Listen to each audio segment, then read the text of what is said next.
Hi everyone, welcome to 5 Good Minutes. I'm Tom Blefko. Well, in the last couple of weeks, we have certainly seen a shift in the residential real estate market. Interest rates have risen to levels not seen in a couple of years, and buyers are starting to become, dare I say, just a little bit skittish. Then you add to that a stock market that has dipped, which has caused many potential homeowners to look elsewhere for a source of a down payment on a home. Now, anytime there's volatility in the financial sector, people have a tendency to overreact. It's just human nature, and the real estate market is no different. As a manager in a real estate firm, I'm seeing buyer activity start to wane just a little bit.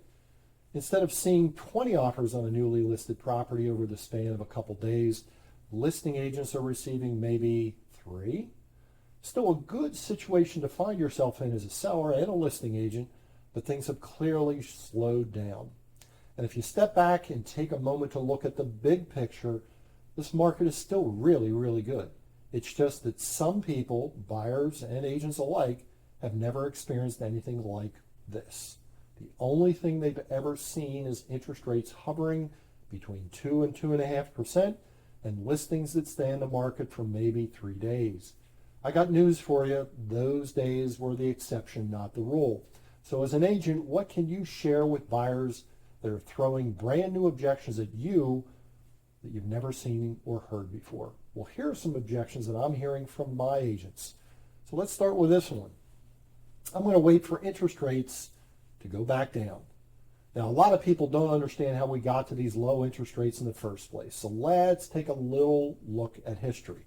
When the economic collapse occurred between 2006 and 2008, the Fed began cutting interest rates to try and help a devastated economy. In fact, they cut rates to about 5.5%.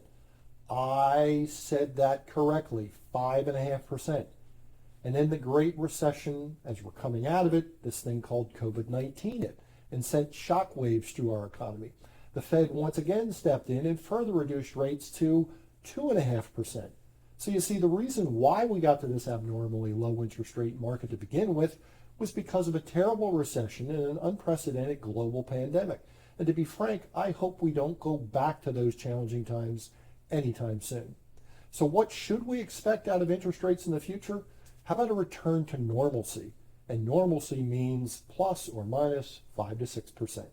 So if you or your clients are waiting for interest rates to dip into the 3s again, don't be surprised if you wait another decade or two. One of the other objections I'm hearing from buyers is this one. I'm going to wait for prices to come down. So let's look at some simple economic factors at play here. We have had and will probably continue to see for the foreseeable future a low supply of homes.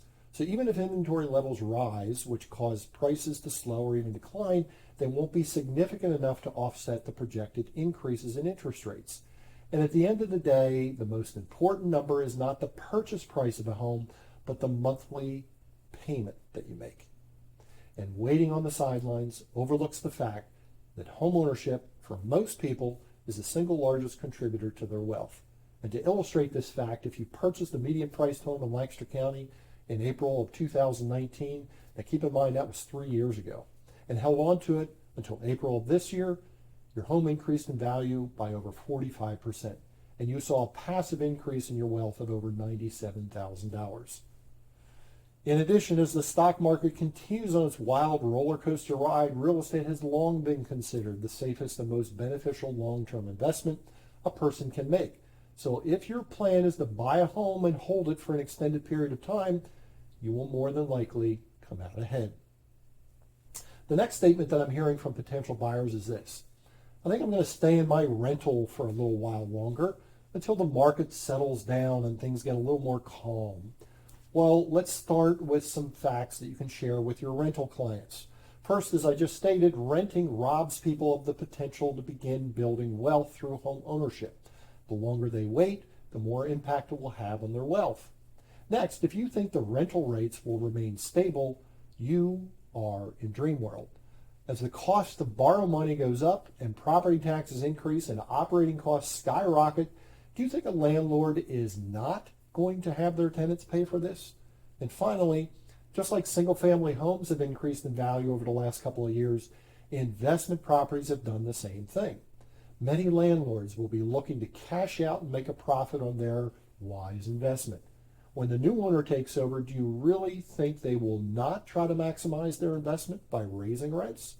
So if a client wants to sit tight in their apartment, have a frank discussion with them that will thank you in the future. And I'm also starting to hear from buyers, and they say things like this: I can't afford to buy the home that I want. Now, you may want to ask your client this question: when will you be able to afford it? You see, as I've shared with you, interest rates and home prices probably aren't coming down anytime soon. Rental rates are going to continue to rise. And by not buying something 2 or 3 rungs down the ladder from what you want, you're sacrificing untold wealth buildup. Everybody has to start somewhere. And the longer you wait, the more you'll regret your decision to sit on the sidelines. So when clients hit you with one of these objections that I just talked about, be ready with a good answer.